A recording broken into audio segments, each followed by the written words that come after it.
जी त नाज़रीन, ॿियनि शहरनि जीअं तलहार में बि करबला जे मैदान में अज़ीम क़ुर्बानी ॾींदड़ हज़रत इमाम हुसैन अलैहिस्सलाम ऐं उन जे जानिसारनि खे भेटा पेश कई पई वञे।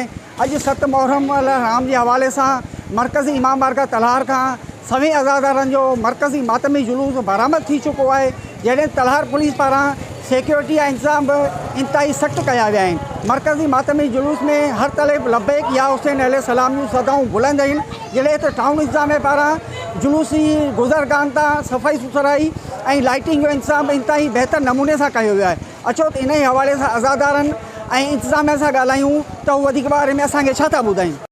के पुरसत ॾियण जो सिलसिलो जारी सारी आहे ऐं इंशाअल्लाह ताला जेके सदियनि खां असांजा जुलूस असांजूं मजलिसूं असांजी अज़ादारी इहा कंटिन्यू हले पई। इंतज़ामिया जो मुकमल असां सां ताउन आहे ऐं इंशाअल्लाह ताला लबैक या हुसैन ऐं मौला जी इन सिस्टम खे जेसिताईं सिसी में साए तेसिताईं जारी सारी रहंदो। अॼु ख़ैर सां 7 तारीख़ जो मातमी जुलूस बरामद थियो आहे मरकज़ी इमाम बारगाह तां, जंहिंखे असां फुल प्रूफ सिक्योरिटी ॾिनी आहे। असीं पाण बि उन्हनि सां गॾु आहियूं, असांजो स्टाफ वग़ैरह इंशाअल्लाह पंहिंजी मंज़िल ते हिनखे पुॼाईंदासीं।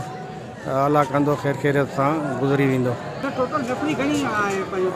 नफ़री टोटल 40 खन PCHCS आहे, 40 खन नफ़री लॻल आहे, हिन में डेपुट थियल आहे।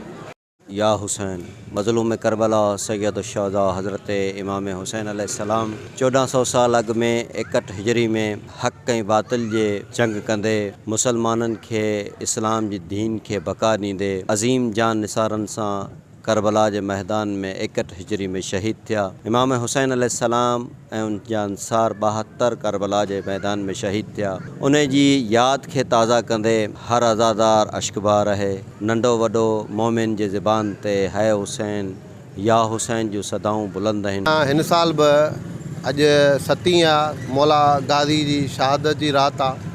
त उन हिसाब सां तलहार जो सवे सालनि खां वठी हिकिड़ो अपन ॾाॾनि खां वठी मातमी जुलूस निकिरंदा रहंदा आहिनि। अॼोको जुलूस बि क़दीमी जुलूस आहे ऐं पंहिंजी रवायत मूजिबि जेको आहे मुख़्तलिफ़ इमाम बारगाहुनि तां फिरंदो अची फाइनल तक़रीबन 10-11 जे विच में दरमियान अची मरकज़ी इमाम बारगाह ते पहुचंदो ऐं उनखां पोइ जेका आहे मजलिस अदा जेका आहे शुरू थींदी। बस सिक्योरिटी जा इंतज़ाम ऐं सफ़ाई सुथराई जा इंतज़ाम थी आहिनि, हिन हवाले सां ॿुधाइयो। सिक्योरिटी जे हिसाब सां माशाअल्लाह सां SP साहब SHO साहब काफ़ी बहितरीनु जेको आहे संभालियो आहे सिस्टम। बाक़ी सफ़ाई सुथराई जे हिसाब सां बि माना बहितर माहौल आहे, अहिड़ी का ॻाल्हि शिकायत कोन्हे। इन साल भी 7 मुहर्रम हराम ते अज़ीम शान जुलूस बरामद थी वियो आहे मरकज़ी इमाम बारगाह तलहार तां, जेको मुख़्तलिफ़ पिड़नि तां थींदो। वापसी मरकज़ी इमाम बारगाह तलहार ते पहुचंदो। उनखां पोइ मजलिस अज़ा मुनक़िद कई वई आहे ऐं सिक्योरिटी जे लिहाज़ खां असीं मुतमिन आहियूं। सिक्योरिटी तमामु बहितर आहे ऐं टाउन इंतज़ामिया जेका आहे उन्हनि बि पंहिंजी सफ़ाई जो इंतज़ाम बहितर कयो आहे।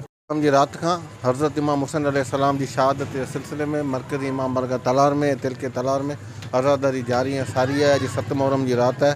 अॼु खां जुलूस वग़ैरह हर पिड़ ते हर रूट ते जारी आहिनि ऐं सिक्योरिटी वग़ैरह साफ़ सुथरे वग़ैरह तमामु बहितरीनु इंतज़ाम कयल आहिनि। कैमरा टीम सां गॾु जमशद अली मला, मेहरान TV न्यूज़ तलहार।